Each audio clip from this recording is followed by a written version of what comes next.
Bem, referente ao nosso curso de primeiros socorros, tá? Para alunos do colégio Maria Lúcia, né? Vamos entender. Primeira coisa que o socorrista treinado deve fazer: avaliar a cena, tá? A cena pode estar segura? Sim. Se a cena está segura, você pode entrar para socorrer. Se a cena não está segura, você não entra, tá? Você só entra para socorrer alguém se a cena estiver segura. Você vai dar um 360, você vai olhar em 360 graus para avaliar a cena. O que consiste avaliar a cena?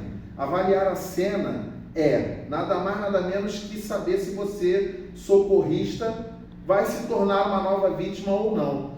Exemplo, você, antes de entrar na cena para socorrer alguém, você tem que se certificar de que não há eletricidade no ambiente, que não há o risco de você ser alvejado por tiro, se não tem um esquizofrênico em crise com uma faca esfaqueando pessoas, se não tem um agressor em crise agredindo pessoas. A cena tem que estar segura para que você entre e preste os primeiros socorros. Beleza? Se a cena não estiver segura, você vai ligar 190, passar o caso que você está visualizando e em seguida vai ligar 193, Corpo de Bombeiros Militar. Ponto. Se a cena está segura e o atendimento é em via pública, você vai acionar 193, que é o CBMERG, Corpo de Bombeiro Militar do Estado do Rio de Janeiro. Se a cena for em residência, aí você vai acionar 192, Serviço de Atendimento Móvel de Urgência, o SAMU. Tá? Segundo, cena segura, proceder nos primeiros socorros. Origem do atendimento. O que você entende por origem do atendimento que você, socorrista, vai prestar?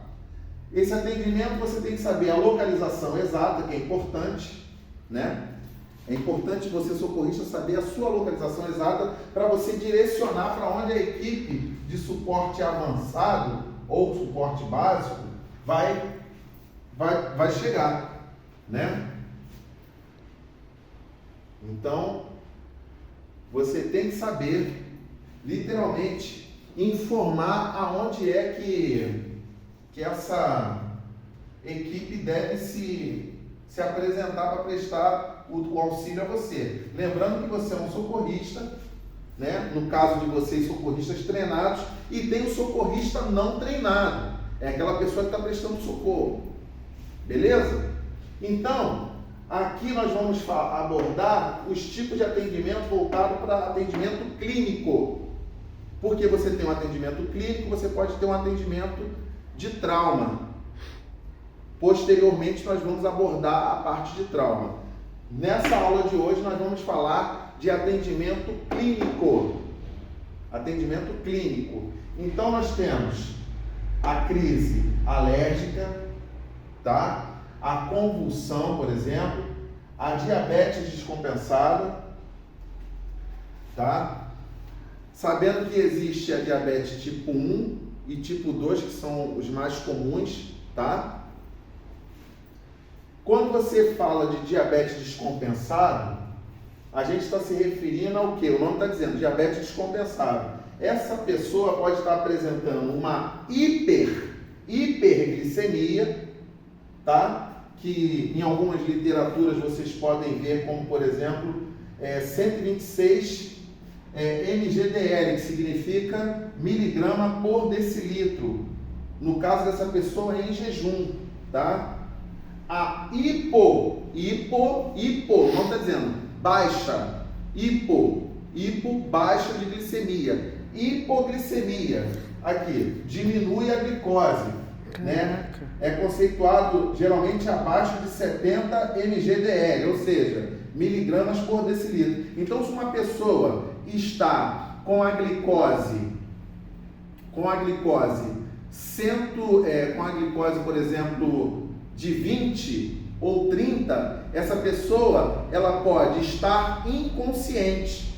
Essa pessoa pode perder a consciência e morre rápido. Uma pessoa que pode estar com a glicose 70, 60, 50 de miligramas por decilitro, ela pode apresentar o quê? Uma desorientação, confusão mental, ela pode ficar apresentando aquela sudorese, a sudorese fria e pegajosa, uma sudorese intensa, ou seja, a pessoa começa a suar muito. Isso aí são sinais e sintomas de hipoglicemia, a glicose está baixa. Então, essa pessoa automaticamente ela vai apresentar desorientação, tremores pelo corpo, ela vai falar coisa com coisa, vai tentar sair andando como se estivesse bêbado, não, está fazendo hipoglicemia, beleza? Esses são os sinais e sintomas. A hiperglicemia, quando ela está acima de 500, ela pode apresentar um caso mais sério que a gente chama de cetoacidose diabética. É quando a pessoa já entra num quadro que evolui até mesmo para insuficiência respiratória, tá? Isso aí, posteriormente, vocês no curso que vocês estão fazendo, vocês vão aprender. Síncope. Não, pulei. Hipertensão arterial. Aqui nós temos, vou fazer o desenho aqui, de uma artéria, tá? Uma artéria, esse aqui é uma artéria, é o desenho de uma artéria, tá? Hipertensão, pressão exercida sobre as artérias, por isso que a gente chama de hipertensão arterial, tá? Quando você, na nossa próxima aula que a gente vai abordar anatomia e fisiologia, vocês vão entender por que o nome é hipertensão arterial sistólica. Porque o coração ele tem o tamanho de um punho fechado, ele deve pesar em torno de 250 a 350 gramas, no caso de um homem grande, adulto, 350 gramas, tem que ter o tamanho de um punho fechado. Ele é um órgão oco, com 4 câmaras, e ele tem a função de bomba. Então você tem o momento da contração muscular desse coração, que a gente chama de sístole, e o relaxamento, que a gente chama de diástole. Por isso que é hipertensão arterial sistólica, porque o coração tem a função de bomba, então ele envia o sangue arterial, que é rico em oxigênio, para todas as artérias do corpo, beleza? Então, quando você tem lá, ó, a pressão arterial, certo? Ela tem os padrões que a gente conceitua normal. O que seria uma pressão arterial normal? 138 por 89 seria conceituado até normal. Ou melhor, 138 por 85 seria conceituado uma pressão arterial normal. 120 por 80, conceituado pressão normal. 11 por 80, por 70, conceituado uma pressão normal, variando de pessoa para pessoa. Agora, quando a pressão está baixa demais, a gente chama de hipo é baixa, hipotensão, pressão baixa, beleza? Hipotensão. Qual é o problema da hipertensão? Tanto a hipertensão, que é a pressão alta, quanto a hipotensão pode ocasionar uma síncope, ou seja, a perda repentina, abrupta da consciência. Se a pessoa está com a pressão muito alta, ela também perde a consciência. Se a pessoa está com a pressão muito baixa, ela também perde a consciência. Se a pessoa está com a glicose muito baixa, ela também perde a consciência. Beleza?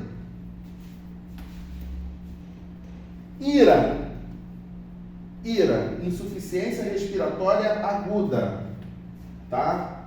Tudo que é agudo é algo que está acontecendo repentinamente.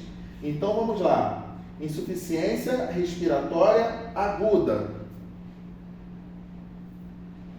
Exemplo, uma pessoa teve um engasgo, tem um pedaço de carne que está na garganta, ela não consegue, está sozinha em casa, ela não consegue pôr para fora, regurgitar. Ela não vai conseguir respirar, então ela vai evoluir para uma insuficiência respiratória. Isso é um caso, e também pode ter essa insuficiência respiratória, ela pode ser ocasionada por fatores relacionados a patologias. Exemplo, às vezes a pessoa tem um coração grande e pode evoluir com edema agudo de pulmão, que posteriormente vocês vão entender o que é. Às vezes a pessoa tem problema de asma brônquica, bronquite asmática, e a pessoa vai evoluir com insuficiência respiratória, né? Lembrando que o pulmão, lá dentro do pulmão, tem o quê? Tem os alvéolos pulmonares, os brônquios, alvéolos, onde faz o quê? Dentro dos alvéolos pulmonares ocorre a tal da hematose, que é o quê? A troca gasosa. Então, se não tem uma boa troca gasosa, a pessoa pode evoluir para uma insuficiência respiratória. São situações de emergência que vocês vão aprender como proceder diante de casos como esse, por exemplo. E o IAM. Repara que eu estou tentando colocar em ordem cronológica os casos. Por quê? Uma pessoa com insuficiência respiratória, se a pessoa está com dificuldade para respirar, ela pode evoluir para um IAM não, ela pode evoluir para uma PCR. Ela evolui para uma PCR. O que seria a PCR? Parada cardiorrespiratória.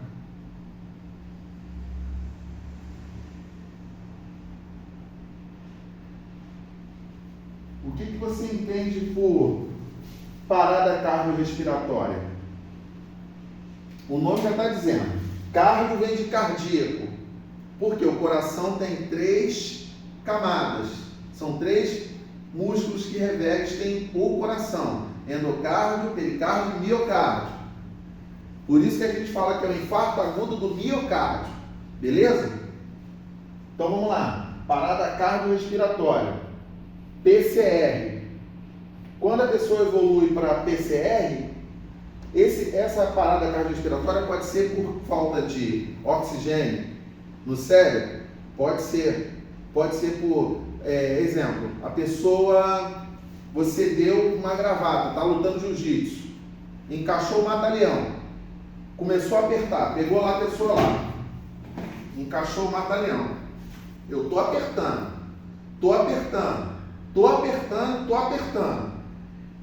ela vai parar de respirar? Sim. Próximo passo, ela vai convulsionar. Eu continuo apertando. Próximo passo, ela vai ter morte cerebral, seguido de parada cardiorrespiratória. Aí essa parada cardiorrespiratória você vai chamar de quê? Parada respiratória por hipoxemia, ou seja, falta de oxigenação. E tem também a parada cardiorrespiratória que pode ocorrer por questões relacionadas a trauma, que a gente vai ver posteriormente, e questões relacionadas a quê? Infarto agudo do miocárdio. Na próxima aula a gente vai fazer essa abordagem, tá ok? Muito obrigado aí, equipe.